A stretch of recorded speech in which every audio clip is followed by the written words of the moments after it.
मैं भी सफल हो सकता हूँ ના યુગ સાફલ્ય ગાથા એપિસોડ નંબર 2 માં આપ સૌ દર્શક મિત્રોનું હાર્દિક સ્વાગત છે. દર્શક મિત્રો, ઘણી વખત આપણે જોયું છે કે આપણે કોઈ જીવનમાં એક લક્ષ્ય નક્કી કરીએ છીએ અને કોઈ કારણસર કોઈ સંઘર્ષ, કોઈ પરિસ્થિતિને કારણે આપણે લક્ષ્ય ઉપર પહેલા પ્રયત્ને પહોંચી શકતા નથી. ત્યારે ઘણી વખત આપણે એવું જોયું છે, ઘણા વિદ્યાર્થી જીવનની અંદર કોઈ ગોલ નક્કી કરે છે કે મારે આઈઆઈટી અથવા તો એમઆઈટી અથવા તો મારે આઈઆઈએમમાં જવું છે અને કોઈ કારણસર એન્ટ્રન્સ એક્ઝામમાં સફળ થઈ શકતા નથી. ત્યારે બહુ મોટી મુશ્કેલી સર્જાતી હોય છે. આજે આપણે આ સાફલ્ય ગાથાની અંદર એ વાતની આપણે રજૂઆત કરવા જઈ રહ્યા છીએ.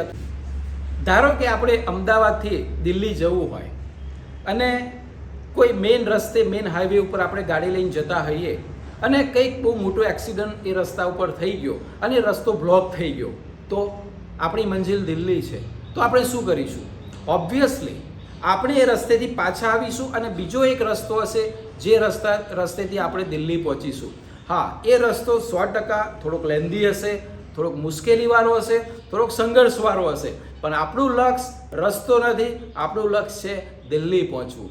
થોડાક લેટ પડીશું, પણ ઓબ્વિયસલી જો આપણું લક્ષ્ય, આપણું ડેસ્ટિનેશન ફિક્સ હશે, આપણે સંઘર્ષ કરવા તૈયાર હોઈશું, આપણે ધીરજ રાખવા તૈયાર હોઈશું, આપણે મહેનત કરવા તૈયાર હોઈશું, ત્યારે આપણી મંજિલ અવશ્ય એક દિવસ આપણા હાથમાં હશે અને હશે જ. તો આજે આપણે એવા એક અનોખા વ્યક્તિત્વ વિશે જાણવાના છીએ.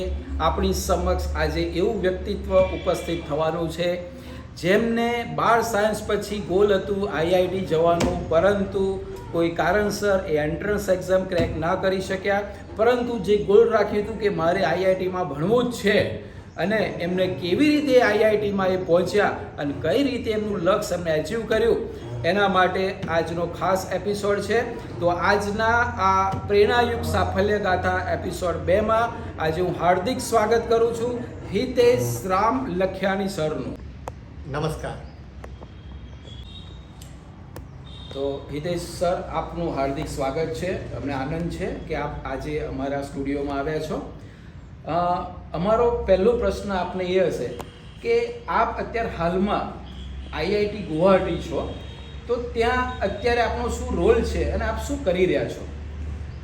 સો બેઝિકલી સર, હું આઈઆઈટી ગુવાહાટીમાં MS પ્લસ PhD પ્રોગ્રામમાં હું અત્યારે સ્ટુડન્ટ છું. ઓકે. સો બેઝિકલી હું અત્યારે મારું MSRનું જે મારા કોર્સીસ હતા એ તો મેં ક્લિયર કરી લીધા છે. અત્યારે મારું PhDનું રિસર્ચ ચાલે છે. નાઇસ. બેઝિકલી અમે વેરેબલ ડિવાઇસીસ પર અમે કામ કરી રહ્યા છીએ કે જેનાથી અમે ડૉક્ટર્સની હેલ્પ કરી શકીએ કે જે બી મેન્ટલી ડિપ્રેસ્ડ પીપલ હોય તો એમના વિશે અમે જાણ કરી શકીએ એટલીસ્ટ કે ડૉક્ટર્સને કે કયા પેટર્ન્સ હતા બેઝિકલી ડિપ્રેશન આવતા પહેલાં, તો ડૉક્ટર્સ પણ આઈડેન્ટિફાઈ કરી શકે કે અત્યારે શું સ્ટેટ છે, એના ઉપરથી જે બી મેડિસિન્સ છે એ બધું પ્રિસ્ક્રિપ્શન્સ ને એ બધું આપી શકે. બેઝિકલી બોડીના સિગ્નલ્સ ઉપર અમે કામ કરીએ. તો તમે આઈઆઈટી ગુવાહાટીમાં રિસર્ચ કરી રહ્યા છો, એટલે એક PhD કરી રહ્યા છો. Very very nice. અચ્છા, તમે આ આઈઆઈટી ગુવાહાટીમાં પહોંચ્યા કઈ રીતે? ડાયરેક્ટ તમે JEE main advance exam clear કરીને પહોંચ્યા છો કે પછી બીજા કોઈ વેથી પહોંચ્યા છો? તો મેં JEE મેઇન આપી હતી 2014માં, બટ મારો એટલો સ્કોર નહોતો કે જેનાથી હું JEE એડવાન્સ આપી શકું એ ટાઈમે. સો મેં બેચલર્સ ઓફ એન્જિનિયરિંગ કર્યું છે Sardar Vallabhbhai Patel institute of technology વાસદમાંથી. તો 2014 to 2018 મેં એન્જિનિયરિંગ ત્યાં કમ્પ્લીટ કર્યું છે અને એના પછી મેં ગેટ એક્ઝામિનેશનની તૈયારી કરેલી છે અરાઉન્ડ 3 years. તો 2021માં મેં MS પ્લસ PhDમાં આઈઆઈટી ગુવાહાટીમાં એડમિશન પછી ત્યારથી લીધું છે. એટલે તમે એન્ટ્રન્સ એક્ઝામ ક્લિયર કરી? યસ. અને after graduation? After graduation. Okay. હા હિતેશ સર, હું જાણવા માગીશ કે આપ ક્યાંના છો, ક્યાંના વતની છો અને આપણા ફેમિલી બેકગ્રાઉન્ડ વિશે શું તમે કહેશો? હું સર નડિયાદનો વતની છું. મારા પપ્પાની ગ્રોસરી શોપ છે અહીંયા સંતરામ રોડ ઉપર, અર્જુન કિરાણા સ્ટોર. તો અમારું પોતાનું ફેમિલી બિઝનેસ છે, તો એ જ મારા પપ્પા કરતા આવે છે અને હું સ્ટાન્ડર્ડ 3થી મારી પપ્પાની સાથે જ હું શોપ પર જ્યારે અમને જરૂર પડતી હોય ત્યારે હું એમને હેલ્પ કરતો કરવા માટે જતો. Yes, nice. અચ્છા, તમે આઈઆઈટી ગુવાહાટી અથવા તો આઈઆઈટી એટલે બધા વિદ્યાર્થીઓનું એક લક્ષ્ય હોય છે કે મારે આઈઆઈટીમાં જવું અને ભણવું, કોર્સ કોઈ પણ હોય, તો તમને આ બીજ ક્યાંથી રોપાયા? તમને પહેલેથી તમને ખ્યાલ હતો કે મારે આઈઆઈટીમાં જવું છે, અથવા તો આફ્ટર ગ્રેજ્યુએશન તમને ખ્યાલ આવ્યો કે ના મારે આઈઆઈટીમાં જવા માટે આવી એક્ઝામ છે? આ પ્રેરણા તમને ક્યાંથી મળી? એન્જિનિયરિંગ કરતો હતો, ઇલેક્ટ્રિકલ એન્જિનિયરિંગ. તો ત્યારે રાકેશ ગજ્જર સાહેબે એક લેબ હતી અમારી માઇક્રો કંટ્રોલર્સની. તો એમાં એમણે આખી સ્ટોરી, એમણે સક્સેસ સ્ટોરી જે હતી એમના રિલેટિવના છોકરાની, એમણે મને જણાવી હતી. તો એનાથી હું ઘણો ઇન્સ્પાયર થયો હતો કે આઈઆઈટી શું છે અને કેમ સ્ટુડન્ટ્સ જવા માટે આટલી દિવસ રાત મહેનત કરતા હોય છે જેઈ એડવાન્સ નામની જે એક્ઝામ્સને ક્રેક કરવા માટે. તો એ ટાઈમે તો મતલબ હું આગળ પહોંચી ગયો હતો, તો જેઈ એડવાન્સની તો વાત ના થઈ શકે. પણ એના પછી બીજા કયા રસ્તા છે, મારા જે બીજા ફ્રેન્ડ્સ હતા ઋષભ શુક્લા ને એમણે મને ઘણું શું કહે હેલ્પ કરી કે જેનાથી મને ખબર પડે કે આઈઆઈટીસમાં એના આફ્ટર ગ્રેજ્યુએશન હું કેવી રીતના જઈ શકું છું. તો ગેટ એક્ઝામિનેશન કરીને એક આવતી હોય છે, graduate aptitude test in engineering. તો એ એક્ઝામિનેશનની તૈયારી મેં 2018માં સ્ટાર્ટ કરી હતી. એના બેઝ ઉપરથી પછી મને 2 થી 3 વર્ષ લાગ્યા એ વસ્તુને એક ક્રેક કરવા માટે, સારા એવા માર્ક્સ લાવવા માટે કે જેનાથી હું આઈઆઈટીમાં એડમિશન લઈ શકું. તો એના પછી મેં 2021માં આઈઆઈટી ગુવાહાટીમાં MS+PhD પ્રોગ્રામમાં એડમિશન લીધું. તમે આ ગેટ નામની એક્ઝામ પહેલા ટ્રાયલ જ પાસ કરી હતી? ના, ફર્સ્ટ ટ્રાયલમાં મારું કટ ઓફથી તો વધારે માર્ક્સ હતા, મેં ક્વોલિફાય થઈ ગયું હતું, પણ એટલા સફિશિયન્ટ માર્ક્સ નથી કે જેનાથી સીટ મળી શકે. તો એટલા માટે મેં અગેન એન્ડ અગેન 2 થી 3 વખત ટ્રાય કર્યા. ત્યારે જઈને થર્ડ ટ્રાયલમાં મારા એટલા માર્ક્સ આવ્યા કે જેનાથી એડમિશનની સીટ હું એટલીસ્ટ પાકી કરી શકું. એટલે આપ એમટેક કરવા ગયા છો કે રિસર્ચ કરવા ગયા છો? સો બેઝિકલી ઘણા બધા પ્રોગ્રામ્સ હોય છે. એમટેક એક પ્રકારનો 2 યર્સનો પ્રોગ્રામ છે કે જેમાં એક પહેલા વર્ષમાં કોર્સિસ કરવાના હોય છે અને બીજા વર્ષમાં એક પ્રોજેક્ટ હોય છે, રિસર્ચ પ્રોજેક્ટ કાઇન્ડ ઓફ. તો એના પર કામ કરતા હોય છે. તો એવી રીતના એક 2 વર્ષનો એમટેક પ્રોગ્રામ છે. બીજો પ્રોગ્રામ હોય છે MSR program, master of science in research. તો એ બી 2 વર્ષનો જ પ્રોગ્રામ હોય છે અમારા આઈઆઈટી ગુવાહાટીમાં. બટ બીજા આઈઆઈટીસમાં 3 વર્ષનો પ્રોગ્રામ હોય છે. એ specifically related to the research હોય છે. તો ફર્સ્ટ યરમાં એ લોકો કોર્સિસ કરતા હોય છે અને બીજા જે લેટ્સ સે 2 વર્ષનો પ્રોગ્રામ છે તો લાસ્ટ યરમાં રિસર્ચ કરે ઓન સર્ટેન પ્રોજેક્ટ. અને જો 3 વર્ષનો હોય તો છેલ્લા 2 વર્ષ એ લોકો પ્રોજેક્ટ ઉપર કામ કરે, પ્રોજેક્ટ રિસર્ચ કરે ટોટલી. એવી રીતના એક MSR પ્રોગ્રામ. ત્રીજો પ્રોગ્રામ છે MS+PhD, જેમાં હું ગયો છું. તો એમાં શું કહે છે કે પહેલાં તો MSRના રિલેટેડ જેટલા બી મારા કોર્સવર્ક છે એ બધા મેં ક્લિયર કર્યા. તો અને એના પછી મેં રિસર્ચ સ્ટાર્ટ કરી. અને આનો એક ફાયદો એ છે, આ ડ્યુઅલ ડિગ્રી છે. તો ડ્યુઅલ ડિગ્રીનો ફાયદો એ છે કે એક સાથે તમે 2 ડિગ્રી સેમ કોલેજમાંથી તમે લઈ શકો અને એક્સ્ટ્રા તમારું 1 વર્ષ અલગથી વેસ્ટ ન જાય. કારણ કે નહીં તો અધરવાઇઝ શું કહે કે MSR પ્રોગ્રામ જો હું કરું તો 2 વર્ષ કે 3 વર્ષ મને પહેલાં આપવા પડે અને એના પછી હું ફરીથી PhDમાં જાઉં. તો આઈઆઈટીસમાં જો તમે ફરીથી PhDમાં જો એડમિશન લો તો એમાં 4 કોર્સિસ પહેલાં કરવાના હોય, અમારા આઈઆઈટીસમાં આવ્યા હોય છે. તો એના માટે 1 વર્ષ ફરીથી લાગી જાય. તો વર્ષને બચાવવા માટે આ લોકોએ ડ્યુઅલ ડિગ્રી પ્રોગ્રામ એક સ્ટાર્ટ કરેલો છે ને એમાં કેવું છે કે ફર્સ્ટ યરમાં મારે કોર્સિસ કરી દેવાના અને એના પછી ડિરેક્ટલી PhDની રિસર્ચ એક સાથે સ્ટાર્ટ થાય. અને જેમ જ PhD મારી પતે રિસર્ચ પબ્લિકેશન્સ એમાં કરવાના હોય છે. તો દરેક ફેકલ્ટીની અલગ અલગ રિક્વાયરમેન્ટ હોય છે કે રિસર્ચ પબ્લિકેશન્સની, જર્નલ પબ્લિકેશન્સ. તો જર્નલ પબ્લિકેશન્સ પબ્લિશ કર્યા પછી અમે ક્વોલિફાય થઈએ કે અમને આઈઆઈટીમાંથી PhDની ડિગ્રી. ઓકે. તો આની ફી ને એવું શું હોય છે એમ કોઈ? યસ, બેઝિકલી ફીસ બહુ ઓછી છે. અરાઉન્ડ મને જેટલું ખબર છે 35,000ની અરાઉન્ડ અમે ભરતા હોઈએ છીએ પર સેમેસ્ટર. હા, તો 1 યર અરાઉન્ડ 70 to 75,000 એટલું છે. અને including mess fees, food, stay, electricity, everything, accommodation સાથે everything. But this is only for this PhD students or MSR students. અચ્છા. ઓકે, બટ બીટેક સ્ટુડન્ટ્સની ફીસ થોડીક વધારે હોય છે કારણ કે એમાં ટ્યુશન ફીસનો થોડોક વધારે પૈસા લેવામાં આવે. એના પછી જે સર્વિસીસ ફીસ છે, આ બધી તો સર્વિસીસ છે, મેસ ફી, સ્ટે ફી, બધી સર્વિસીસ એ તો બધાની સેમ હોય છે. અમારી ટ્યુશન ફી બહુ ઓછી છે, એના કારણે અમારી ફીસ સર્ટેનલી 70,000 પર યર છે. એ લોકોની અરાઉન્ડ મને જેટલું ખબર છે 2.5 lakhs હશે. 2.5 lakhs. અચ્છા, હવે હું એ જાણવા માંગીશ કે આપ નડિયાદના છો, તો નડિયાદમાં કઈ સ્કૂલમાંથી તમે 11-12 સાયન્સ કર્યું છે અને પર્ટિક્યુલર એ સાયન્સમાં તમારા અનુભવ પર્ટિક્યુલર કેવા રહ્યા?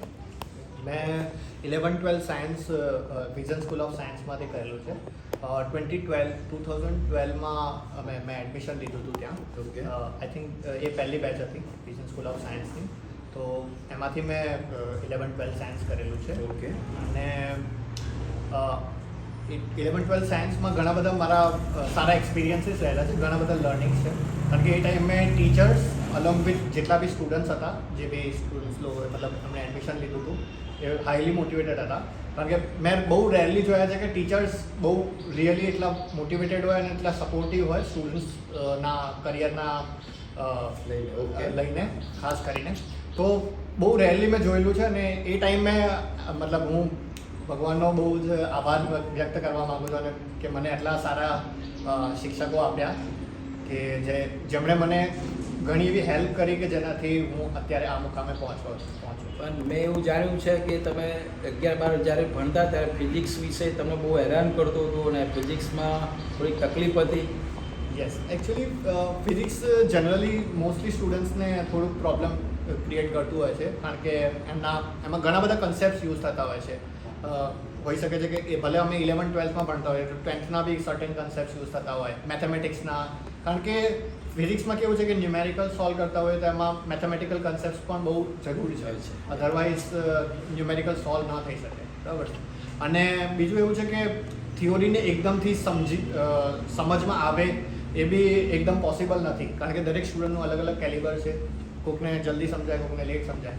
તો ફિઝિક્સ જે તમને હાર્ડ લાગતો હતો વિષયમાં, તો એના માટે એવું પણ મેં સાંભળ્યું છે કે તમે વારંવાર જે તે ટીચરને પૂછતા હતા અને એ પ્રમાણે એને લર્નિંગ પાવર તમારો વધારે મેં ઇન્ટરેસ્ટ તમને વધારે પ્રશ્નો પૂછવાથી થયો. યસ. એ ટાઈમે વિઝન સ્કૂલ ઓફ સાયન્સમાં કેબિન સિસ્ટમ કરીને એક સિસ્ટમ સ્ટાર્ટ કરવામાં આવી હતી. Okay. તો એમાં કેવું હતું કે ક્યારેક મતલબ રિસેસ ટાઈમમાં ક્યારેક બી સ્ટુડન્ટ જઈને એમના પોતાના ડાઉટ્સ વગેરે ક્લિયર કરી શકે છે અધર દેન ક્લાસીસ. તો એ ટાઈમે એ સિસ્ટમ તો મેં ફર્સ્ટ ટાઈમ મારી લાઈફમાં મને એવી રીતના જાણવા મળી. તો મેં એનો યુટિલાઇઝ જેટલું થઈ શકે એટલો સારી રીતના મેં કર્યો છે. જ્યારે હું ક્વેશ્ચન્સ વગેરે પૂછવા જતો તો એમણે ઘણો સપોર્ટ કર્યો અને એમણે મને કીધું કે ક્યાં ક્યાં હું ભૂલ કરું છું. હવે હું એ જાણવા માંગીશ કે કોઈ છોકરાનો ગોલ છે આઈઆઈટીમાં જવું અને કોઈ કારણસર એડવાન્સ લેવલ ક્રેક નથી થતું, તો એના માટે બીજી કોઈ એવી એક્ઝામો કે બીજા કોઈ કોર્સ એવા અવેલેબલ છે જેના થ્રુ ભવિષ્યની અંદર એ જે એડવાન્સની પરીક્ષાને લીધે નહીં પણ બીજી કોઈ એક્ઝામને લીધે એ કોઈ પણ આઈઆઈટીની અંદર કોઈ કોર્સ કરી શકે? યસ, આઈઆઈટીસમાં ઘણા બધા પ્રોગ્રામ્સ છે. જેવી રીતના બીટેક છે. જો બીટેક માટે તો બેઝિક રિક્વાયરમેન્ટ છે કે જેઈ એડવાન્સ ક્લિયર કરીને જ આવી શકાય.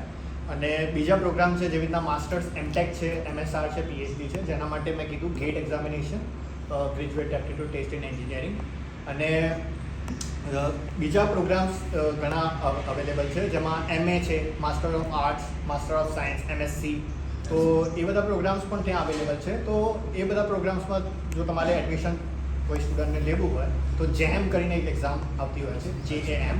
તો એ એક્ઝામની એ તૈયારી કરીને આફ્ટર બીએસસી યા ગ્રેજ્યુએશન પછી એ લોકો એ એક્ઝામની તૈયારી કરીને એનામાં સારું રેન્ક લઈને એ લોકો સીટ આઈઆઈટીસમાં અટેન્ડ કરી શકે છે. હવે આજના એપિસોડમાં ખાસ કરીને વિદ્યાર્થી મિત્રોને તમે શું સજેસ્ટ કરી શકશો? સો વિદ્યાર્થીઓને હું એ સજેસ્ટ કરવા માગીશ કે જનરલી અત્યારના વિદ્યાર્થીઓ ઇન્સ્ટાગ્રામ ને Facebook related social media platforms use કરતા હોય છે.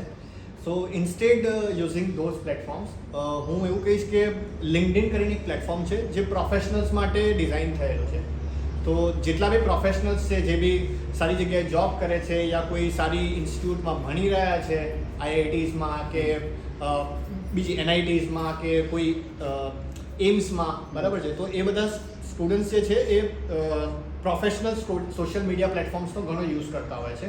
જેના ઉપર એ લોકો ધારો કે આજે કંઈક શીખ્યા, કોઈક વસ્તુ કોઈ વર્કશોપ અટેન્ડ કરી કે કોઈ લેક્ચર ટોક અટેન્ડ કર્યો, તો આજે શું શીખ્યા ને એના વિશે એ લોકો જણાવે, એમાં લખે, પોસ્ટ કરે અલોંગ વિથ ફોટોઝ કે જે બી ફોટોઝ એમને કર્યા હોય, કયા ફેકલ્ટી સાથે કે કયા ટીચર સાથે એમની મુલાકાત થઈ, એમાંથી શું શીખ્યા, એ બધી વસ્તુઓ એ લોકો એના ઉપર પોસ્ટ કરે. તો આ પ્લેટફોર્મનો ઘણો યુઝ કરી શકે છે સ્ટુડન્ટ્સ લોકો, ખાસ કરીને સ્કૂલ લાઈફમાં જ ઇવન, કારણ કે ત્યાંથી સ્ટુડન્ટ્સ લોકોને ખબર પડે કે બીજી કઈ કઈ ઓપોર્ચ્યુનિટીઝ ઓપન છે. અધર દેન IITs. ઓકે, કારણ કે બીજા ઘણા બધા રસ્તા છે કે જેનામાં એ પોતાનું કરિયર બહુ સારું કરી શકે છે. તો LinkedIn બહુ સારું પ્લેટફોર્મ છે કે જેનો એ યુઝ કરી શકે છે. અને હું સજેસ્ટ કરીશ કે દરેક સ્કૂલ એટલીસ્ટ એક વખત એક LinkedInનું એક સેશન કરાવે એટલીસ્ટ, તો સ્ટુડન્ટ્સ લોકોને ખબર પડે કે એ કેવી રીતના યુઝફુલ છે અને આગળ જઈને એમની જોબ વગેરે મેળવવા માટે એ પ્લેટફોર્મ કેટલું યુઝફુલ સાબિત થઈ શકે છે. Okay, nice. આજના આપણા આ સેકન્ડ એપિસોડમાં હિતેશ સર ખાસ કરીને જે IIT ગુવાહાટીમાં PhD કરી રહ્યા છે તેમની સાથે સરસ ચર્ચા થઈ. એ બદલ આપણે એમનો ખાસ આભાર વ્યક્ત કરીએ છીએ.